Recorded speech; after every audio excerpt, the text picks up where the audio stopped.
Sometimes sweet drinks can be not so sweet. It turns out that sugar-sweetened beverages can pose long-term health risks without us even knowing it. The California Department of Public Health is here to share their Rethink Your Drink campaign on how cutting back on sugary beverages can boost our health. Let's welcome Dr. Lucia Abascal. Hello, doctor. Thanks for joining us this morning.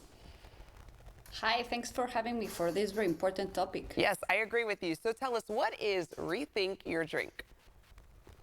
Yeah, so Rethink Your Drink is a campaign that is coordinated by the California Department of Public Health, their initiative CalFresh Healthy Living, and it really tries to encourage Californians to reduce their intake of sugar-sweetened beverages and make more informed, healthier choices for themselves and their families.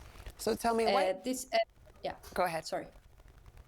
No, go ahead, please. Why does sugar content in our beverages matter to families and individuals watching from home?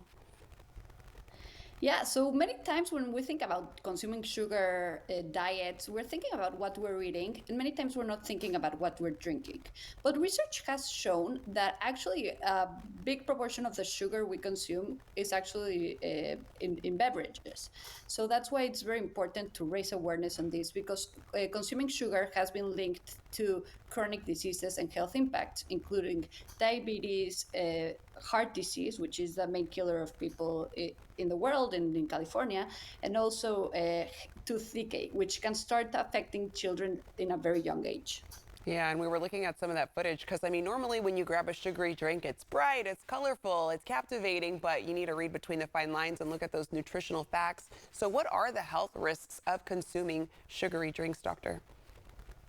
Yeah, so as I mentioned, there's more and more research coming up that shows that increasing sugar in the form of sugar-sweetened drinks can have an impact in the short term and in the long term in our health.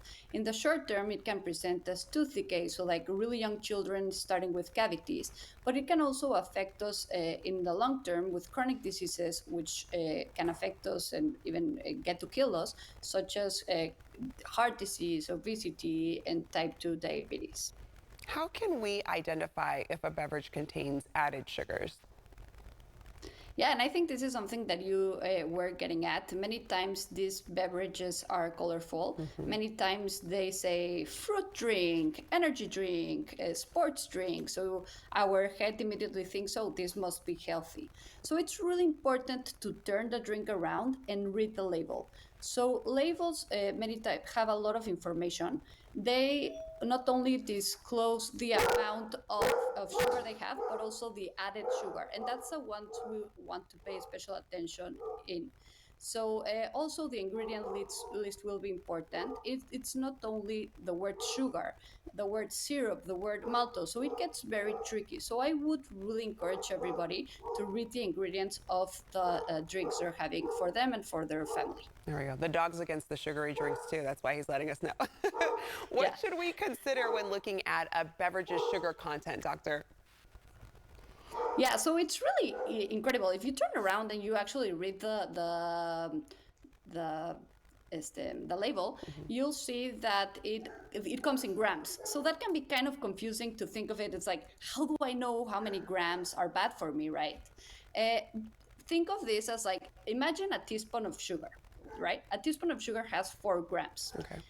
Some drinks have up to 12 grams of sugar. 12 teaspoons of sugar. So that could be a soda.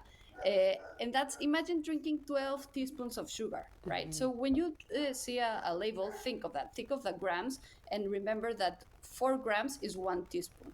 And that will get you an idea of how much sugar we're drinking in that fruit beverage. Yeah, that's a good way to put it, because 12 teaspoons in just one drink, and some people are drinking more than just one, so all of that intake can really impact us. How can portion sizes affect sugar intake? Yeah, well, that's another one, right? So you can drink a small drink with a lot of sugar and just drink one. But you can also drink many with less sugar, and at the end you're consuming the same amount of sugar. So really portions, the number of portions and sugar content are equally important. So make sure that you reduce both. So not only the amount you drink, but also the quality of the drinks you're having. And that's why we're really pushing for people to make healthier choices. Choose water, choose sparkling water, there's even flavored sparkling waters that taste really good and have no added sugars. Are there any other healthier alternatives to sugary drinks, doctor?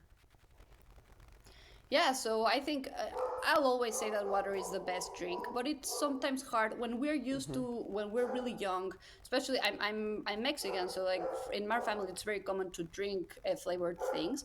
So the transition to water is can be complicated. So starting slowly, reducing the amount, reducing the sugar content, and moving towards if you want something flavored, you can use lime in your water. You can use orange. You can use fruit. You can use like put some strawberries in it, and those type of alternatives are really healthier and really make a difference in our health. There we go. And it sounds like it's okay to take those baby steps towards it. Doctor, thanks so much for joining us. Yeah. To our viewers, you can visit uncoverhealthyhabits.com or join the conversation on social media platforms, including Facebook, Instagram, and Pinterest at CalFresh Healthy Living.